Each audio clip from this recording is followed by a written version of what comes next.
আচ্ছা, কে বিয়েতে মানে রুপোলি কালারে এরপর, মানে এটা সিলভার? ইয়েস, এটা সিলভারের কাজ করা, মানে এটা অরিজিনাল সিলভার? হ্যাঁ। বেনারসিতেও আমি সিলভারের টাচ রেখেছি। কেমন লাগছে বলো? ভালো লাগছে, ইউনিক লাগছে। ঠিক আছে, গয়না বের করো। দেখো আজকে আমি পুরো সিলভার পরবো। ওমা, এগুলো সিলভারের উপরে পড়বে? দেখো কানেরটা কতটা ইউনিক। দেখো কানের বালা, দেখো কত ভরি আছে মা। এগুলো মানে পুরোনো দিনের?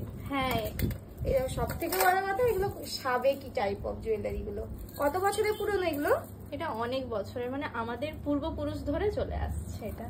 ঠিক আছে, ওকে পরিয়ে দেখি কেমন লাগছে। তোমরাও জানি, এটা আমার অনেক দিনের ইচ্ছে ছিল যে এরকম ভাবেই আমি সাজবো। ঠিক আছে, আমি ওকে কতটা সাজাতে পারি তোমাদেরকে দেখাচ্ছি। ওটা না, একটু ঝুলিয়েই দাও। হ্যাঁ, না রে, দেখ গলায় পুরো চিপে যাচ্ছে না, ভালো লাগবে না এরকম। হ্যাঁ, একটু ঝুলিয়ে। এগুলো কে দিয়েছে? এটা আমার ঠাকুমা দিয়েছে, মানে এটা ওনারই আমাকে দিয়েছে। কতটা ইউনিক ডিজাইন দেখো, এরকম ডিজাইন এখন আর পাবে না। রাইট। আর এটা হচ্ছে আমার বাবা দিয়েছে, দেখো কতটা সুন্দর।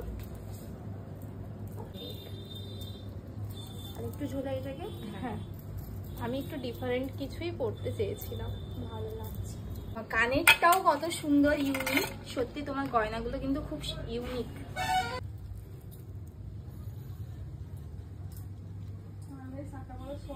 শাখাটা কি টাইপ অফ মোটা, কিন্তু এটা ভালো লাগছে শাখাটা, এত মোটা মোটা।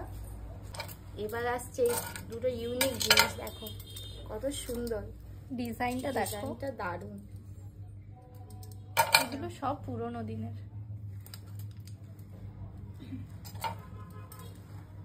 আমার ওইটা প্রথমবার সাজানো এরকম, হাতটাই পুরো সেই লেভেলের লাগছে। আবার দেখো নথটাও কত সুন্দর সিলভার করেছে। না, এটা ঢোকাবো আমি। এই ফিঙ্গারিং গুলো দেখো কত সুন্দর।